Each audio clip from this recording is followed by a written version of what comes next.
as promised, this video is a 5 tips on how to lose weight fast. These are things that have just worked for me lately. I will show a before and after picture in this video somewhere or as the thumbnail.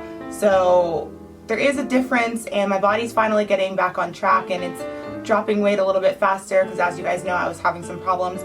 So I'm really excited, and it's keeping me motivated. So I just want to share these things with you. Just keep in mind that they've worked for me. I don't know if they'll work for everybody, but you can experiment like I do all the time. Forgive me if I'm looking at my phone. I did write them down just so I can make sure I get all the information that I want to get out. And let's get started.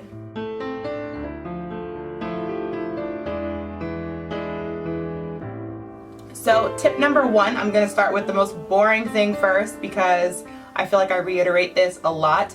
Drink water. Drink at least half of your body weight in water in ounces each day, and that should really help. And with that being said, cut out juice, cut out alcohol, cut out soda. Oh my goodness, cut out soda. Anything sugary, all that cut out. The only thing I will say I'll have from time to time is the Trader Joe's like all natural cranberry juice with no sugar added, and I'll just dilute that in water. But otherwise, just water, and drink half your body. Tip number 2, drink oolong or green tea. Now, I was having a lot of issues with tea, and I found out that I'm intolerant to caffeine. However, I kind of went back to the basics this time and just decided, look, if I break out, I break out, but I'm gonna go back to the tea that helped me the most. So when I was working at Teavana like 3 years ago, I drank monkey-picked oolong tea religiously. Now, I will say that it is a little bit pricey, so it's one of those things like you have to really kind of weigh out the pros and cons. Start with a small amount, and if it works for you, I would really invest in it.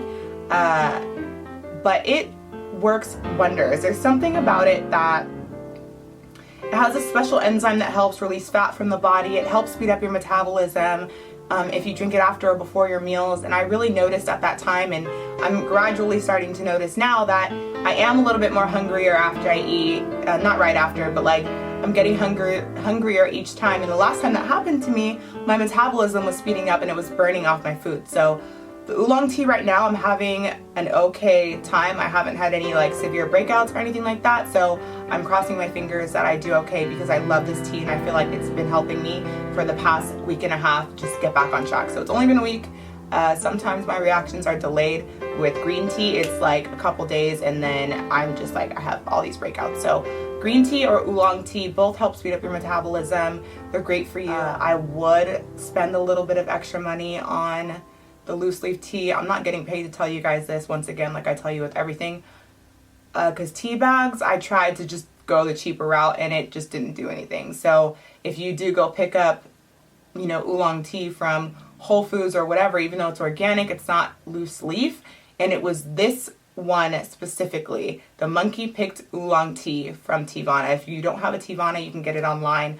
I'll link their website in the description bar, but it helps a lot. Tip number 3, don't skip breakfast. Along with that, do not skip any meals throughout the day, even if it's something small for a snack. If you're feeding your body consistently, your body's going to get used to that, and it's going to understand that it's okay to burn off the food that you just ate, and it's because it understands that you're going to feed it again. So when you starve yourself throughout the day, your body has to hold on to everything that it has, and it won't start releasing that fat until it knows that it's going to be fed. I hope that makes sense. That's kind of the only way I know how to explain it so you guys understand. But yes, don't skip any meals, but do not skip breakfast, if anything. So that is my tip number 3. This is gonna seem kind of weird, and this is something that I've just had a good experience with, and I've noticed that's interesting. Pineapple. Now, obviously, in moderation, don't just go feast on pineapple all day, every day, but I have about like 1 or 2 spears of pineapple. I get mine that are already cut from Trader Joe's. You can totally cut your own and just save them in the refrigerator throughout the week. But I noticed pineapple has something to do with something. I do not know the scientific term.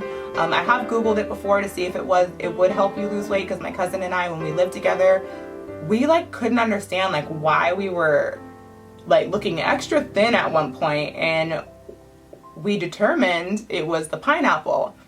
I don't know why, but for some reason incorporating it into your diet, I know people say like, oh, it has a lot of sugar, oh, this and that. I personally, if it's a fruit, I don't worry about the sugar. Tip number 5. This is where it gets a little bit tricky because I understand not everyone has the same exact schedule and not everyone can just not eat after 8 o'clock, but not eating after 8 o'clock for me helps a lot. Now, I have a very regular schedule. My job, I'm at work at 9 o'clock and I'm off at 1 o'clock. So I know that at 8:30 I have my breakfast, by 11 I have a snack, and when I get off I have lunch, and then a snack, and then whatever, and so forth. I don't eat after 8 o'clock.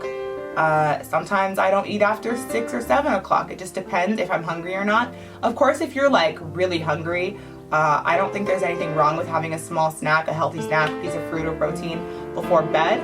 But do your best not to eat after 8 o'clock. Now, if you are someone that does not have a 9 to 5, because I was a server for a very long time where I was working till 2 in the morning, and I did eat at like 10 o'clock, but I wasn't going to bed until 3 in the morning because of my work schedule. So I would have like a piece of chicken and some vegetables in the kitchen.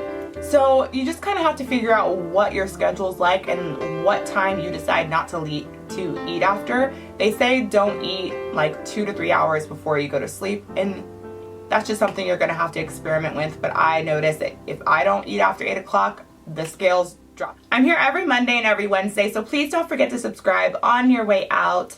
I would love to see you Wednesday. I collaborated with Smart Girl World, and we've created some guilt-free desserts for you guys. So part 1 will be on my channel, part 2 will be on hers, and I really enjoyed hers. So please don't forget to check those out on Wednesday, and I'll see you guys next time. Thank you guys so much for watching.